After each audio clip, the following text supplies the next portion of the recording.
네, 안녕하세요. 자, 이번 시간에는 데이터베이스 네 번째 시간이고요. 모델링에 관련된 얘기를 하고자 합니다. 자, 모델링. 자, 뭘 의미하는 걸까요?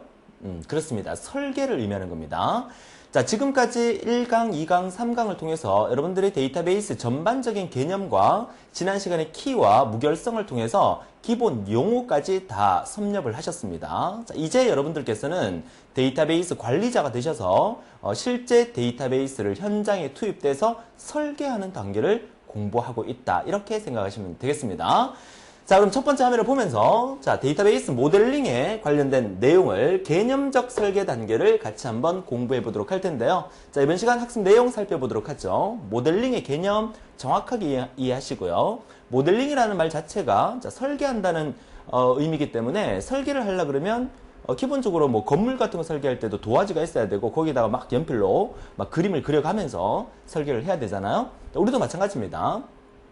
지난 시간에 잠시 언급드렸던 피터 첸이 만든 ER 다이어그램을 통해서 우리가 설계를 하게 될 거고요. 자, ER 다이어그램 완벽하게 이번 시간에 이해를 하셔야 되고, 그리고 학습 목표 역시 모델링의 개념과 ER 다이어그램을 완벽하게 이해하는 게 이번 시간의 목표라고 할 수가 있겠습니다. 자, 그러면 첫 번째 화면에서 우리가 지금 공부하고 있는 위치를 한번 보도록 하죠. 자, 지난 시간에 키와 무결성에 대해서 우리가 공부를 했었고요. 자, 이번 시간에 모델링에 대해서 공부를 할 건데, 자, 모델링은 크게 세 가지로 구분되죠. 개념적 모델링과 그리고 논리적 모델링 그리고 물리적 모델링 세 단계로 구성이 되는데, 이번 시간에 모델링의 개념적 모델링 단계를 같이 학습한다고 보시면 되고요. 자, 다음 시간에 이제 실제 컴퓨터 앞에서 컴퓨터가 알아먹을 수 있는 형태로 모델링하게 되는 논리적 모델링과 물리적 모델링을 다음 시간에 걸쳐서 진행이 되게 될 겁니다. 자, 그 이후에 이제 정규화 그리고 SQL, DBMS 그리고 응용 데이터베이스까지 테마별로 우리가 진행을 해 드릴 거고요. 열심히 또 따라와 주시면 되겠네요. 자, 그러면 본격적으로 자, 첫 번째 화면을 통해서 자, 데이터 모델링 과정 구체적으로 한번 보도록 하죠. 자, 현실 세계의 관점에서 개념적 모델링을 해서 개념적 구조를 만들어내는 단계가 바로 이 첫 번째 단계가 되겠는데요. 자, 이렇게 설명을 드리니까 자, 도대체 무슨 말인지 개념이 안 잡힙니다. 그죠? 자, 제가 한 예를 들 건데요. 자, 그 예가 지금 예로는 조금 맞을지는 모르겠지만 그래도 추억을 생각하면서 과거로 한번 돌아가 보도록 하죠. 자, 과거에 골목마다 여러분 동네마다 그 지금은 거의 없는 아예 없죠. 지금은 없는 뭔가가 있었어요. 아주 좋은 그 가게가 있었어요. 어떤 가게였냐 하면 비디오 가게 기억나세요? 또는 책방 기억나세요? 자, 비디오 가게와 책방이라는 게 과거에는 되게 많았었는데요. 자, 비디오 가게 사장님이 있어요. 아니, 책방이라고 예를 들게요. 우리 공부하는 사람들이니까. 자, 책방에 사장님이 있어요. 사장님이 있는데 과거에 이제 책방에 컴퓨터가 없었어요. 컴퓨터가 없어서 책을 빌리러 고객이 오게 되면 그 고객의 신분증을 뭐 복사기에 복사를 해 놓는다든가 고객의 이름과 전화번호를 노트에다가 빡빡하게 적어가면서 이 사람이 몇 월 며칠 날 빌려갔고, 그죠? 3박 4일간 대여 기간이면 3박 4일 언제 갖다 줘야 되고 이걸 노트에 계속 적어가면서 체크를 했단 말입니다. 자, 그렇게 하다 보니까 고객 수가 많아지면서 노트가 너무 복잡해지고 사람들이 빌려갔는데 갖다 주지도 않고 반납도 안 해주고, 그래서 책방 사장님이 가게 운영하기가 너무너무 힘들어졌다는 얘기죠. 자, 그러니까 컴퓨터가 도입되면서 이거 컴퓨터로 어떻게 관리할 수 있는 방법이 없을까? 그래서 데이터베이스 설계자에게 의뢰를 합니다. 한 예가 되겠죠. 자, 데이터베이스 설계자는 누굽니까? 바로 여러분들입니다. 정보처리 기사, 산업기사님. 여러분들은 예비 정보처리 기사, 산업기사님 들이시잖아요. 자, 여러분 같은 정보처리 기사님이 현장에 왔어요. 현장에 와서 그 책방 사장님이 하는 요구사항을 하나 둘씩 듣습니다. 이렇게. 그죠? 수첩에다가 이 현재 책방에서 사장님께서 요구하는 형태가 어떤 형태입니까? 아, 그러면 고객이 왔을 때 책을 빌려가면 바코드를 이렇게 탁 찍으면 컴퓨터에 자동으로 탁 올라가게끔 그렇게 만들어 주시고요.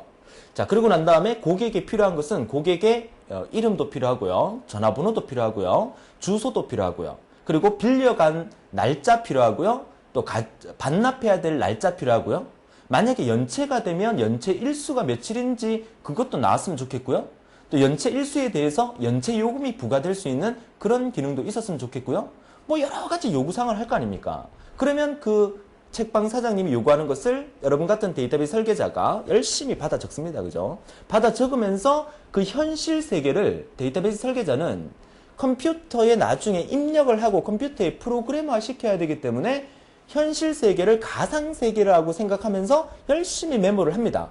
그리고 여러분 사무실로 돌아오죠. 돌아와서 큰 종이에다가 그림을 막 그립니다. 그죠? 그림을 그려가면서 그 현실 세계를 가상 세계로 옮기기 전까지의 단계에서 고객이 요구하는 전체를 그림으로 그려나가는 형태를 우리가 이름하여 뭘 한다? 개념적 모델링이라 한다 이 말이죠. 자, 무슨 뜻인지 이해되시죠? 우리가 지금 뭘 하고 있습니까? 우리는 지금 데이터베이스 설계자로서 그런 설계 과정을 우리가 지금 헤쳐나가려고 하는 거예요. 자, 그러면 저렇게 개념적 모델링으로 설계를 하는데 예를 들어서 A 업체라는 업체에서 데이터베이스 설계자가 여러 명이 있어요. 그죠? 여러 명이 있는데 A라는 설계자는 그림을 그릴 때 막 이렇게 그리고 B라는 사람은 막 이렇게 그리고 C라는 사람은 막 저렇게 그리면 나중에 A, B, C가 회의할 때 이거 그건 무슨 그림이야? 이건 무슨 그림이야? 도대체 서로가 의미를 파악을 못해서 커뮤니케이션이 안 되겠죠. 그래서 그렇게 설계를 할 때는 서로 간에 약속이라는 게 있단 말이죠. 누가 그 약속을 만들었어요? 그쵸. 피터 첸이 누구예요? ER 모델을 만든 사람이잖아요. ER 도형. 그죠? 그래서 피터 첸이 만든 ER 다이어그램의 그 도형을 이용해서 그려나가는 것은 전 세계의 데이터베이스 관리자들한테 표준화는 아니지만 공통된 약속으로 자리매김을 했다는 거죠. 그 약속을 가지고 우리는 개념적 모델링 단계에서 현실 세계의 관점에서 바라보면서 개념적 모델링을 해서 개념적 구조, 스키마, 틀을 만들어낸다는 거예요.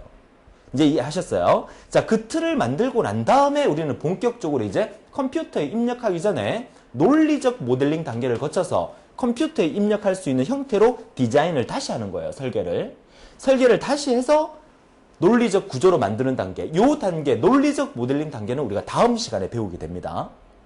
이해하셨죠? 자, 그래서 논리적 구조를 만들고 그 논리적 구조를 만들었다는 것은 컴퓨터가 이해할 수 있는 상태로 만들었기 때문에 이제 어떻게 하면 된다? 컴퓨터에다가 명령을 내리고 입력을 하면 된다는 거죠. 프로그램을 직접 만들면 된다는 거죠. 그렇게 함으로써 최종적으로 데이터베이스가 만들어진다. 이 개념인 거예요.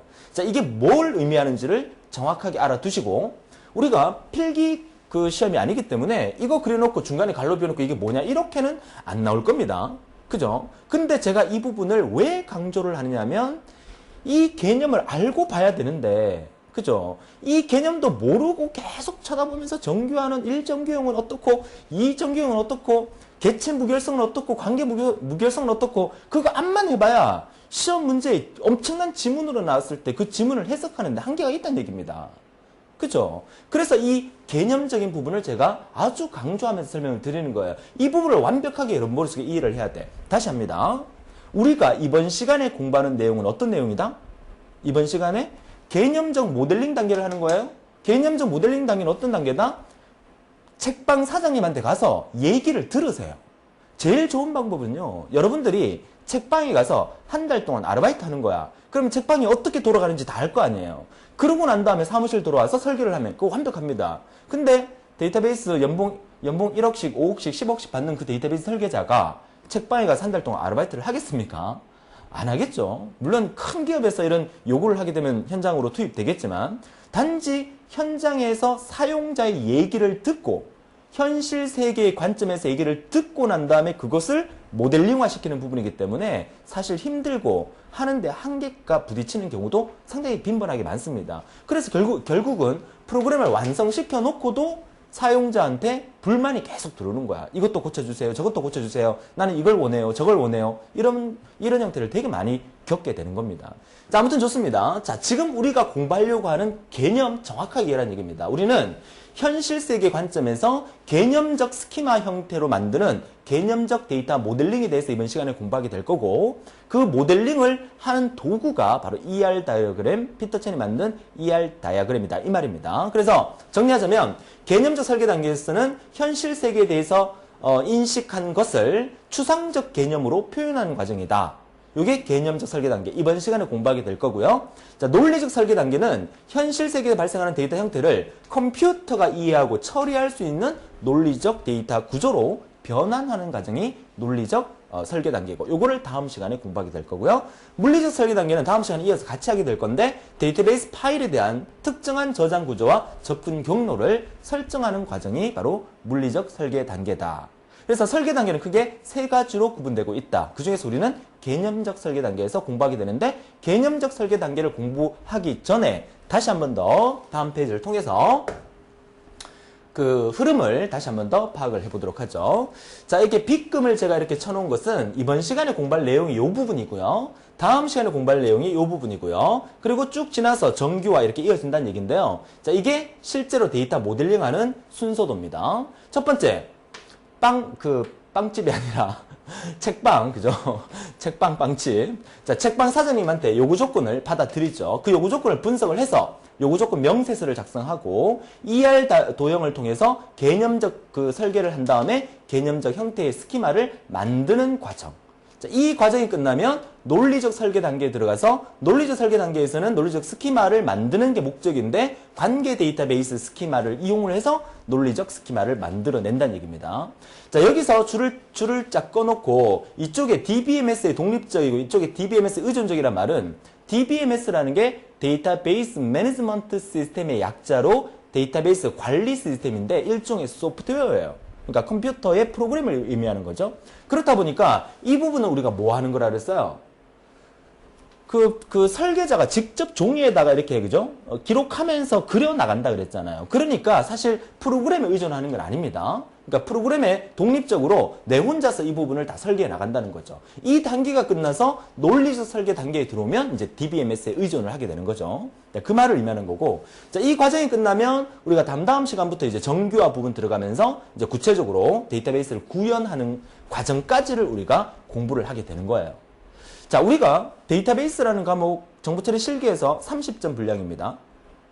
알고리즘만큼 그만큼 범위가 넓고 또 시험 문제 많이 나온다는 얘기입니다. 그런데 제가 개인적으로 생각할 때는 알고리즘보다 데이터베이스를 개념을 이해한다 그러면 오히려 더 쉽게 접근할 수 있는 과목인데도 불구하고 알고리즘은 머리가 아프니까 계속 들여다보는 거야. 근데 데이터베이스는 이렇게 문장으로 이렇게 글로 써 있는 부분이 많으니까 공부하다 보면 자꾸 잠이 오고 막 그런 거야. 그러니까 소홀히 한다는 얘기죠. 그죠? 자, 좋습니다. 자, 설계에서 우리가 이번 시간에 공부할 내용이 어디쯤 위치인지에 대한 전체적인 틀을 잡았습니다. 자, 그러면, 자, 다음 페이지에서 지난 시간에 공부했던 용어 간단하게만 다시 한번 복습을 하겠습니다. 자, 지난 시간에 공부했던 거 간단하게 복습한다 그러면, 자, 기본적으로, 학생이라는 뭐, 릴레이션은 아주 광범위한 범위입니다. 광범위한 범위라면 우리가 그 속에서 공부하고 있는 이 표 형태를 테이블이라고 부르는 거야. 그죠? 그래서 여러분들이 정보처리 실기시험 문제지를 딱 받게 되면 데이터베이스의 문제가 지문이 엄청나게 많아요. 그 지문의 맨 위에는 항상 뭐라고 얘기하냐면 지금 여러분들이 보고 계시는 릴레이션은 하면서 문장이 시작이 돼요. 전체적인 틀을 의미하는 거겠죠? 그죠? 그래서 릴레이션은 더 큰 의미고 테이블은 릴레이션에 속하고 있다. 이렇게 개념을 잡으시면 돼요. 근데 문제에서는 릴레이션이나 테이블이나 똑같은 말로 쓰입니다. 자, 그런데 왜 릴레이션이라고 부르냐면 우리가 공부하고 있는 이 데이터베이스가 어떤 데이터베이스다? 관계 데이터베이스라는 거죠. 관계형 데이터베이스. 릴레이션을 사전적 의미가 뭡니까? 관계라는 의미죠. 그죠? 근데 이따가 다음 페이지에서 한번 설명드리겠지만 관계라는 게 어떤 개체와 어떤 개체 사이의 관계를 표시할 때 이렇게 마름모 기호를 표시하는데 그 마름모 기호를 표시할 때 관계는 relation이라 부르지 않고 relationship이라고 부릅니다. 아시겠죠? 다음 페이지에 설명드릴게요. 자, 아무튼 자, 우리가 지난 시간에 복습한다 그러면 자, 이 전체 테이블 relation이 있습니다. 학생이라는 테이블 또는 relation. 자, 이 중에서 속성이 뭐라 그랬어요? 학번, 이름, 학년, 학과 세로로 된 거 이거. 이걸 우리가 뭐라 부른다? 이거를 속성이라 부른다. 영어로 attribute라 부른다. 다른 말로 이거를 우리가 열이라고 부릅니다. 열로 돼 있는 표에서 열로 돼 있는 부분이잖아요. 그죠? 자, 이렇게 부르고요. 그 다음에 이 속성이 모여서 한 명 한 명의 데이터를 나타내는 거. 그죠? 학번 001의 데이터, 002의 데이터, 003의 데이터. 이거를 이름하여 각각 뭐라 부른다? 튜플이라고 부르고요. 이 튜플을 이렇게 다 모아서 우리가 뭐라 부르냐면 인스턴스라고 부른다고 얘기를 합니다. 되셨죠? 자, 그리고 이 속성의 이 틀, 이 표의 이 틀 구조를 나타내는 이 부분 우리가 뭐라 부른다? 스키마라고 부른다. 자, 이 표에, 이 테이블의 구조, 틀을 나타내. 얘네들은 튜플이고 데이터잖아요. 데이터를 제외한 이 테이블의 구조를 나타내는 것을 스키마라 부르는 거고요. 그죠? 자, 이 속성들 중에서, 어트리뷰트 중에서 학번이라는 것은 다른 사람들을 구분할 수 있는 유일한 값으로 사용되죠. 자, 이렇게 해서 이게 밑줄을 이렇게 딱 그어 놓은 거. 얘를 우리가 기본 키라고 부른다고. 지난 시간에 키와 무결성에서 제가 또 강력하게 설명을 드렸던 부분이죠. 그쵸? 자, 도메인이라는 의미는요. 도메인이라는 의미는 최소 원소의 범위인데, 자, 학년이라는 게 예를 들 수 있는데요. 자, 대학교가, 이 학교가 1학년부터 4학년까지 있다면, 이 학년의 도메인의 범위는 1부터 4가 된다. 자, 이렇게 지난 시간에 설명을 드렸고요.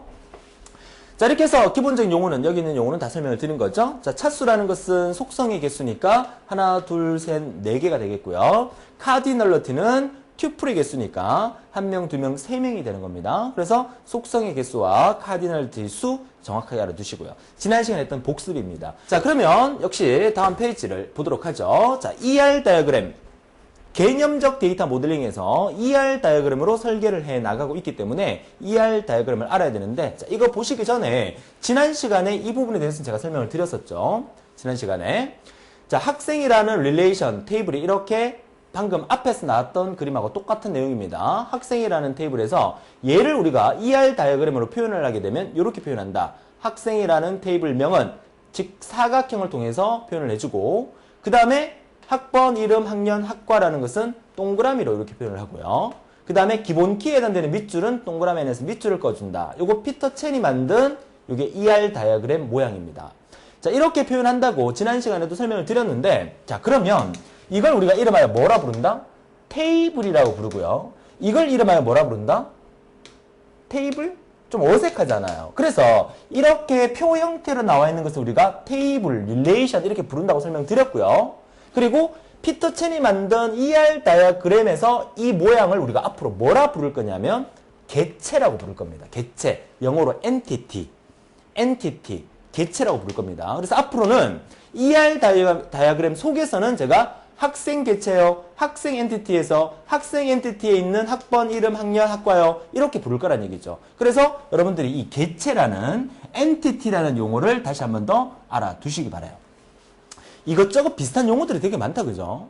ER 다이어그램 안에서 이 부분을 우리가 뭐라 부른다? 개체라 부른다. 학생 개체, 학생 엔티티. 아시겠죠? 자, 그 다음에 릴레이션과 테이블의 관계는 다시 한번 설명드립니다. 릴레이션이 큰 개념이고 그 속에 테이블이 들어있는 건데 흔히들 똑같이 이런 표를 릴레이션 또는 테이블이라고 부르는 겁니다. 자, 그럼 구체적으로 이제 ER 다이어그램에서 이런 직사각형, 선분, 동그라미 말고 또 어떤 것들이 있는지 표를 통해서 한번 보도록 하죠.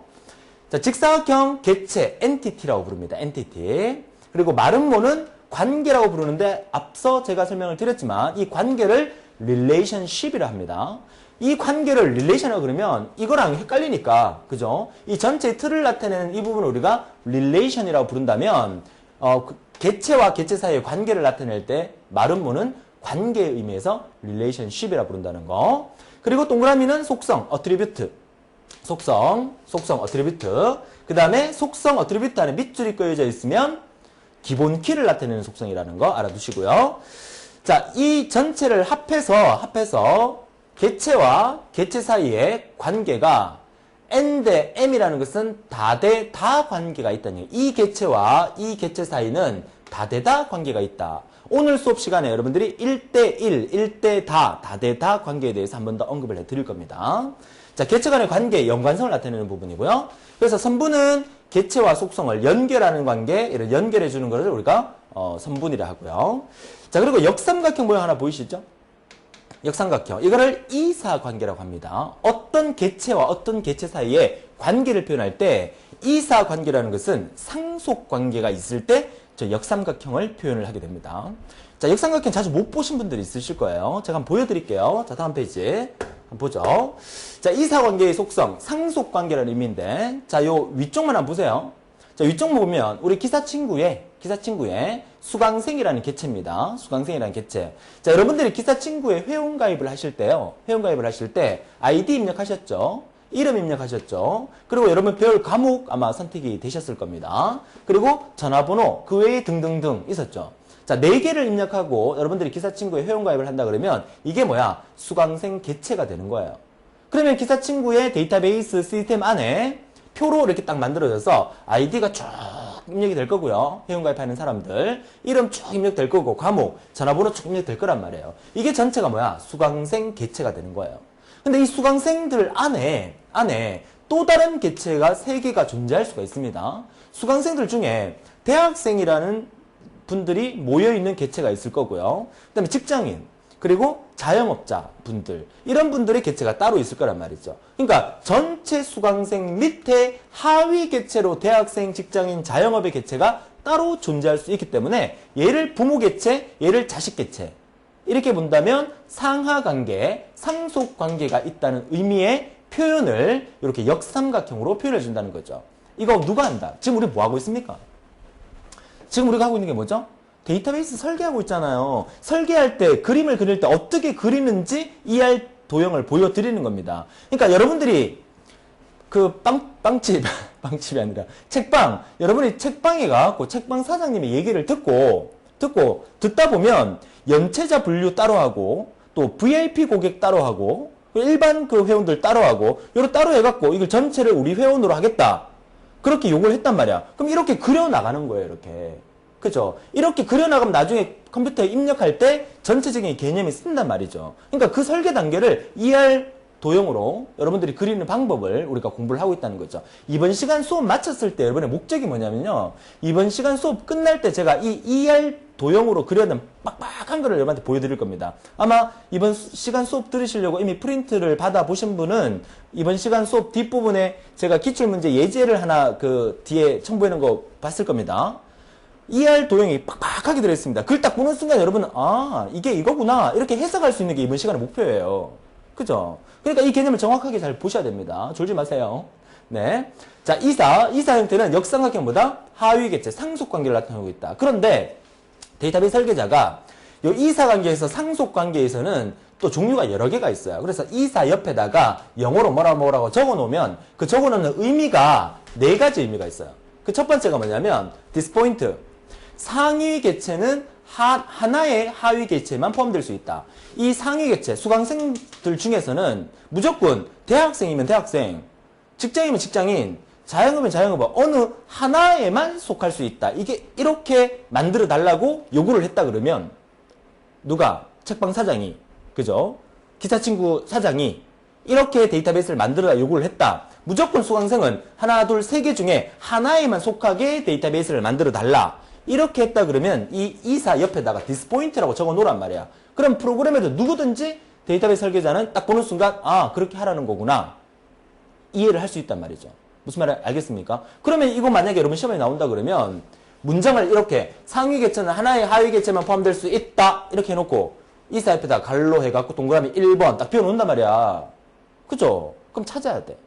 그 의미 알고 있어야 됩니다. 그죠? 그 다음 두 번째 오버래핑. 오버래핑은 상위 개체는 여러 하위 개체에 포함될 수 있다. 상위 개체는 여러분 수강생은 여기 포함될 수도 있고 여기 포함될 수도 있고 여러 개 포함될 수 있다는 얘기죠. 왜? 대학생 중에 회사 다니는 사람 있어요. 그죠? 회사 다니는 사람 중에 자영업하는 사람 있어요. 투잡하는 사람 있어요. 그죠? 그럴 경우에 요구하는 요구자가 기사 친구 사장님이 여러분 같은 데이터베이스 설계자한테 이렇게 짜달라고 얘기하면 여기다 오버래핑이라고 적어 놓는다는 얘기야. 이사 옆에다가 어떻게 짜라는 거 누가 보더라도 데이터베이스 설계자 누가 보더라도 딱 보고 아 이렇게 짜라는 거구나. 설계를 이렇게 하라는 거구나. 이해하셨죠? 세 번째 토탈이라고 적어 놓으면요. 상위 개체는 하위 개체에 속할 수 있다. 이 상위 개체 수강생은요. 직장인에 속할 수 있어요. 자영업에 속할 수 있어요. 대학생에 속할 수 있어요. 상위 개체는 하위 개체에 속할 수 있다. 그럴 때 토탈이라고 적어요. 근데 partial이라고 적는다면 상위 개체는 하위 개체에 속하지 않을 수 있다. 무슨 말이냐? 수강생 중에서요. 여기에 속하지 않는 사람이 있다는 얘기죠. 누구? 주부님들이나 그죠? 또는 뭐 취업준비생이나 이런 분들 여기 포함되지 않잖아요. 그럴 경우 있단 말이죠. 그럴 경우가 있으면 이 메시지를 적어놓는다는 얘기죠. 그러니까 얘랑 반대말이고 얘랑 반대말이거든요. 그러면 이 이사 옆에다가 disappoint와 total을 적어 놓든지 아니면은 뭐 overlapping이랑 partial을 적어 놓든지 적어 놓으면 누가 보더라도 아, 이 의미가 이렇게 프로그램을 짜라는 거구나 라고 알 수 있다는 거예요. 그죠? 자, 이사가 뭐다? 상속관계를 나타내는 형태의 ER 모델 형태다. 우리는 지금 뭘 공부하고 있습니까? 그죠? 개념적 데이터 모델링, 개념적 설계를 하고 있어요. 설계를 하면서 사용되는 ER 다이어그램의 구체적인 부분을 우리가 공부를 하고 있어요. 여러분 이번 수업의 목적은 뭐다? 수업이 끝났을 때 마지막 그 문제를 딱 보는 순간 여러분이 다 해결할 수 있어야 돼. 그쵸? 자, 그게 목적입니다. 자, 좋아요. 이사관계에 대해서 알아봤고요. 자, 다음 페이지 한번 볼까요? 자, ER 모형의 또 하나의 예를 한번 보여드릴게요. 이거는 관계에 대한 얘기인데요. 자, 이거는 학생이라는 개체가 있어요. 학생 개체 엔티티. 자, 속성이 뭐가 있습니까? 학번, 이름, 학년, 학과 코드. 그 중에서 기본키가 뭡니까? 따라하세요. 기본키가 뭡니까? 학번. 따라하세요 하면 따라해야 됩니다. 혼자 듣고 있어도 중얼중얼 하면서 따라해야 됩니다. 그 다음에 학과라는 속성이 있어요? 아니, 학과라는 뭐가 있어요? 개체가 있어요? 학과 개체에 뭐가 있어요? 학과 코드와 학과라는 속성이 있죠? 자, 그 중에서 기본키가 누굽니까? 그렇죠. 학과 코드. 됐습니까? 자, 학과라는 개체와 학생이라는 개체 사이에는 밀접한 관계가 있다. 어떤 관계가 있냐? 소속이라는 관계가 있다. 그 소속이라는 relationship 관계를 이렇게 말음으로 표현을 하고 줄을 짝짝 연결해서 일대 다관계가 있다. 이렇게 표현을 하는 거야. 일대다는 왜 일대다입니까? 이거는 이렇게 일대 다 이렇게 적어 놓으면 프로그램 그 설계를 그렇게 해 놓으면 프로그램을 직접 만들 당시에 일대다로 만들어야 돼. 이렇게 만들으라고 이렇게 적어 놓은 거니까. 이게 무슨 말이에요? 학과 하나에는 여러 명의 학생이 들어올 수 있어요. 그죠? 맞잖아. 학과 하나에 컴퓨터 공학과에는 여러 명이 있을 수 있어요. 그죠? 근데 학생이 컴퓨터 공학과, 그 다음에 국문학과, 영어영문학과, 세 개 학과를 다닐 수 있습니까? 뭐 복수적 이런 거 말고, 그죠? 기본적으로 안 되잖아요. 그 개념이잖아. 그러니까 학과와 학생까지는 일대 다관계가 있다. 그렇게 표현을 해줄 때 이렇게 그리는 거야. ER 다이어그램 그릴 때 이렇게 그려놓으면 그 어떤 누구 데이터베이스 설계자가 보더라도 아, 이렇게 프로그램 짜라는 거구나 라고 개념을 잡는다는 얘기죠. 이해하셨습니까? 자, 여러 명의 학생이 하나의 학과에 소속될 수 있으며 한 명의 학생이 여러 개의 학과에 소속될 수 없다. 일대 다관계다. 그러면 이런 관계가 일대 다만 있느냐? 다른 것도 있습니다. 어떻게? 1대1, 1대 다, 다대다 관계 타입은 세 가지 유형이 있는데 나머지 두 가지 다음 페이지에서 보죠. 자, 이 부분은 뭡니까? 한 명의 교수는 한 과목만 강의하고 이렇게 가정을 하는 겁니다. 한 과목만 강의. 한 개의 과목은 한 교수에 의해서만 강의가 되어진다. 이럴 경우는 뭐다? 1대1이라는 얘기죠. 자, 교수님은, 자, 교수라는 개체는 교수번호, 성명, 학과라는 속성을 갖고 있고요. 과목 개체에는 과목 코드와 과목명의 속성이 있는데 이 중에서 기본키가 누굽니까? 여기 밑줄 여기 쳐져 있습니다. 그죠? 기본키는 과목 코드가 되는 거야. 1대1이라는 강의의 관계가 있는 거예요. 자, 마지막 다대다 N-M이라고 표현합니다. 역시 학생이라는 개체와 과목이라는 개체 사이에 수강이라는 관계가 있는데 다대다 관계. 다대다 관계는 어떤 관계다? 한 명의 학생은 여러 과목을 수강할 수 있고요. 한 개의 과목에는 또 여러 학생을 받을 수 있다. 이런 개념은 다대다 관계가 성립이 되는 거겠죠. 그죠? 자, 우리 관계에서 세 가지 했습니다. 1대1, 1대 다, 다대다 관계. 어떤 관계인지. 앞으로 여러분들은 그림을 딱 보자마자 아, 이거는 이런 개념이구나. 아, 숫자를 이렇게 적어 놓는 거구나. 이렇게 생각하라는 얘기입니다. 이해하셨죠? 자, 그러면 다음 페이지 또 보겠습니다. 자, 지금까지 공부한 내용을 가지고 이제 아까 말씀드렸던 실제 기출문제 일부를 제가 발췌를 해갖고 왔어요. 그죠? 읽어볼까요? 귀하는 좋은 대학교에서 사용하게 될 학사관리 시스템에 관한 데이터베이스 설계를 의뢰받았어요. 누가? 여러분들이 의뢰를 받았습니다. 요구사항을 정리한 후 이를 바탕으로 ER 다이어그램을 그렸습니다. 귀하가 정리한 내용은 아래와 같습니다. 이게 요구사항이 이게 뭡니까? 책방 사장님이 그 요구하는 사항이 있죠. 여러분들이 수첩에 다 메모를 하고 왔겠죠. 설계자로서. 그죠? 다 메모를 하고 왔는 내용을 이렇게 쭉 적은 거예요. 그죠? 자, 이건 요구사항이었고, 책방 사장님이 요구사항이었고, 그 다음에 그래서 요구하고 난 다음에 여러분들이 이제 ER 도형을 다 그렸어요. 그려놓고 난 다음에 ER 도형을 그린 걸 보고 분석한 내용이에요. 그죠? 분석을 하니까 결국 ER 도형을 여러분 어떻게 그렸냐면 이렇게 그린 거야. 와, 멋지죠? 그죠? 여러분의 목적은 뭐다? 이 그림을 딱 보는 순간 이제 이해를 해야 됩니다. 딱 보는 순간 아, 이거네. 그래, 이렇게 되는 거네. 이걸 이해를 한단 말이죠. 그래서 자, 요구사항을 읽겠습니다. 자, 읽으면서 여기다가 이제 메모를 하는 거죠. 자, 좋은 대학교의 주 구성원은 학생과 교수이다. 보세요. 좋은 대학교의 주 구성원은 학생과 교수이다. 여기 교수는 수업을 하시는 분이기 때문에 강자라고 연결이 되어 있고, 학과는 학생이 다니는 곳이죠. 그죠? 그러니까 요구사항을 딱 읽어보는 순간 동그라미 2번의 답이 뭔지 알겠어요. 그죠? 동그라미 2번에 연결되어 있는 게 학번, 학년, 전번, 전화번호입니다. 주소, 주번, 주민번호입니다. 제가 좀 줄여서 적었어요. 그죠? 이게 뭐겠어요? 이게 학생이라는 개체가 되겠죠. 동그라미 2번의 답. 자, 이렇게 실제 여러분들이 정보처리 기사, 산업기사 실기시험을 치러 가시면 문제가 이렇게 나와요. 문제 지문을 보면서 답을 찾는 거예요. 그죠? 자, 계속 두 번째 읽어보겠습니다. 학생은 고유의 학번이 부여되고, 학생은 고유의 학번이 부여되고, 학생은 고유의 학번, 고유라는 말은 뭡니까? 유이라는 값이죠. 그죠? 아, 그러니까 고유의 학번이 부여된다는 말은 학번 밑에 이렇게 밑줄이 있는 거 보니까 학번이 뭐란 얘기야? 기본 키, 영어로 하면 프라이머리 키. 기본 키를 나타내는 말이구나. 요렇게 여러분들 메모하는 거예요. 여러분들 같이 메모하세요. 그죠? 그 다음에 교수는 고유의 교수 번호가 부여되고, 교수는 고유의 교수 번호가 부여되고, 밑줄, 얘가 뭐다? 프라이머리 키, PK. 자, 이렇게 메모하는 겁니다. 기본 키. 그 다음에 그 외에 주번, 이름, 주소, 전번, 직위, 임용연도. 주번, 주소, 이름, 직위, 전번, 임용연도. 맞습니까? 그죠? 요렇게 정보를 가진다. 속성이 있다 이 말이고요. 그 다음에 학생과 교수는 하나의 학과에 소속된다. 학생과 교수는, 그죠? 보세요. 학생과 교수는 하나의 학과에 소속된다 이 말이죠. 그러니까 학생 그 개체도 학과 개체랑 관계가 맺어져 있고, 그 다음에 학과 개체가 교수 개체랑도 관계가 맺어 있는 거죠. 그죠? 그러니까 이게 학생과 그 교수가 학과의 관계가 맺어져 있다는 게 마름모로 이렇게 소속 1과 소속 2로 표현됐단 말이고요.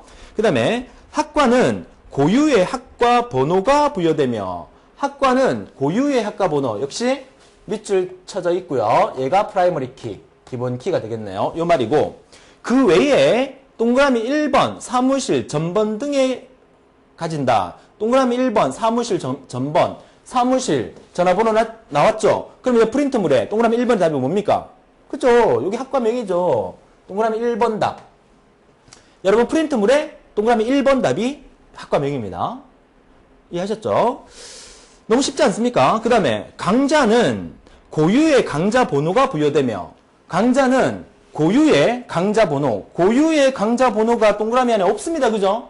맞죠? 그러니까 동그라미 6번에 답이 뭐겠어요? 아하, 고유의 강자 번호니까 강자 번호라고 적고, 강자 번호라고 적고, 얘가 뭐라고 돼야 돼? 밑줄이 끄여져 있는다. 고유니까 프라이머리 키, 기본 키, PK. 자, 이해하셨습니까? 자, 이렇게 적어 놓고요. 추가로 강자명 학점수, 강자명 학점수, 그 다음에 연도, 학기, 그리고 강의실, 수강 인원의 정보를 가진다. 맞네요. 그죠? 그 다음에 한 강좌는 한 명의 교수가 강의하고, 한 강좌는 한 명의 교수가 강의하고. 찾으셨습니까? 한 강좌는 한 명의 교수가 강의하고, 요건 다른 색깔로 표현할게요. 한 명의 교수가 강의하고, 그죠? 한 교수는 여러 강좌를 강의할 수 있다. 여러 강좌를 강의할 수 있다. 1대 N의 관계가 성립된다. 이 말이죠. 그죠? 그 다음에 한 학생은 하나 이상의 강좌를 수강할 수 있다. 한 학생은 하나 이상의 강좌를 수강할 수 있다. 그러니까 학생은 하나 이상의 강좌를 수강할 수 있다니까 다되다 한 학생은 하나 이상의 강좌를 수강할 수 있다. 각 학생이 수강한 과목에 대해 성적이 부여된다. 여기서는 한 학생이 하나 이상의 과목을 수강할 수 있다는 말은 여기가 1이고, 그죠? 여기가 N 이렇게 돼야 되는데, 그죠? 맞죠? 요거는 프린트물이 조금 잘못된 것 같은데 이따가 뒤에 그 분석 단계에서 다시 한번 읽어보면 요 말이 맞는지 틀리는지 다시 한번 더 확인할 수 있어요. 여러분들이 문제를 보면 이거 딱 보는 순간 저 좀 이상하다 그러면 일단 체크를 해놓고요. 다음 페이지 지문을 계속 읽어보셔야 됩니다. 그죠? 일단 다음 페이지 읽어보도록 할게요. 자, 마지막 요구사항이 마지막에 보면 각 학생이 수강한 과목에 대해 성적이 부여된다. 각 학생이 수강한 과목에 대해서 성적이 부여된다. 이것도 표시가 되어 있는 겁니다. 그죠? 요구사항의 마지막 체크하시고요. 자, 넘어가서 다음 페이지 문제 분석 읽어보도록 하죠. 자, ER 모델에서 객체는 현실 세계의 객체로서 유형 또는 무형의 정보를 대상으로 존재하며 서로 구별될 수 있는 것을 뜻하고 객체의 특성은 속성을 이용하여 나타낸다. 자, 위 ERD에서 동그라미 2번은 우리가 아까 2번 답 찾았었어요. 그죠? 학생입니다. 학생은 학번을 뭘로 한다? 기본 키로 한다. 동그라미 3번의 답 학번이 기본 키니까 3번 답 기본 키라는 거 아시겠죠? 그죠? 그리고 주번, 학년, 전번, 주소, 동그라미 4번 뭐? 주번, 그죠? 주소, 전번, 학년, 동그라미 4번 뭐야? 4번. 그쵸? 이름이죠, 이름. 동그라미 4번은 이름. 자, 지문을 보고 답을 찾아 나가는 거예요. 이름을 속성으로 갖는 뭐다? 이 학생은 얘네들을 속성으로 갖는 얘를 뭐라 불러요? 뭐라 불러? 그쵸? 엔티티. 우리말로 뭐? 개체라고 부른다. 몇 번이 답? 몇 번 답? 5번 답. 그죠? 자, 계속 볼게요. 6번은 강자 개체의 기본키다. 강자 개체의 기본키 누굽니까? 예. 강자 번호네. 그죠? 그럼 6번 답은 뭐예요? 강자 번호. 그죠? 됐고요. 그래서 강자 번호는 강자 개체의 기본키로 정의되는 속성이다. 그 외에 학과나 교수와 같은 개체를 정의할 수 있다. 그 외에 학과나 교수와 같은 그죠? 개체를 정의할 수 있다. 그 얘기고 관계는 두 개 이상의 개체 사이에 존재하는 7번 답은 뭐냐면 이게 바로 relationship입니다. 연관성. 얘네들은 전부 다 이 마름모를 통해 가지고 다 연관성이 있어요. 그죠? 지금 현재 여러분이 전체 보는 개체가 학과라는 개체, 그리고 학생이라는 개체, 그리고 교수라는 개체, 그리고 강자라는 개체. 됩니까? 4개의 개체가 마름모를 통해 가지고 전부 다 연결돼 있다. 우리가 지금 공부하고 있는 게 전부 다 뭐야? 관계 데이터베이스를 공부하고 있기 때문에 여기서 연관되어 있는 이 부분을 우리가 relationship, 관계라고 얘기하는 겁니다. 마름모가. 그쵸? 우리말로 하면 뭐다? 연관성을 의미하는 겁니다. 그래서 존재하는 7번의 답은 연관성입니다. 연관성을 뜻하며 관계 타입은 같은 관계들의 집합 또는 구조를 뜻한다. 강좌는 여러 명의 학생이 수강할 수 있고 강좌는 여러 명의 학생이 수강할 수 있고 여기서 우리가 여기가 1이 아니라는 걸 알 수 있었어요. 그죠? 맞죠? 아까 한 명의 학생은 여러 개의 강좌를 수강할 수 있다 했는데 그죠? 한 명의 학생이 여러 개의 강좌를 수강할 수 있다. 그 말만 믿고 우리가 1대 n이라고 바꿔 적은 거야. 근데 이 문장을 보니까 강좌는 여러 명의 학생이 수강할 수 있고라는 문장 나오죠? 그죠? 아하. 그러니까 여기도 n이구나. 다대다 관계가 성립되는구나. 이렇게 우리가 바꿔서 고쳐. 이게 바로 우리가 뭐 하는 거야? 문제를 분석하는 거야. 그죠? 수강할 수 있고 학생은 여러 개의 강좌를 수강할 수 있으므로 강좌와 학생 간에는 8번의 답이 뭐다? 그쵸? 8번의 답이 n 대 m이다. 이렇게 되는 거죠. 그죠?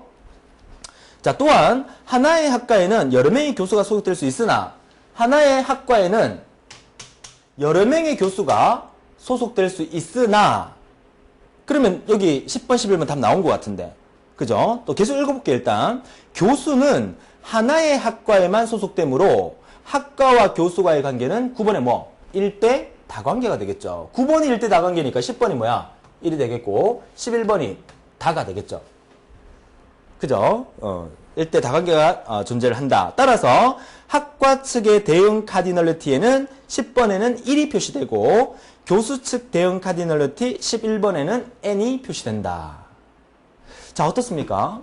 자, 우리가 개념적 데이터 모델링 이번 시간을 통해서 개체와 그리고 속성의 관계, 그죠? 그런 부분들을 다 공부를 하고 나니까 이 부분을 실제 기출문제의 일부분을 제가 발췌를 해서 보여드리는 겁니다. 그러면 여러분들이 이 부분은 물론 그 괄호 개수는 실제 기출문제에서는 5개밖에 안 나왔지만 제가 여러분의 이해를 돕게 중간중간에 괄호를 10몇 개를 제가 집어넣은 거예요.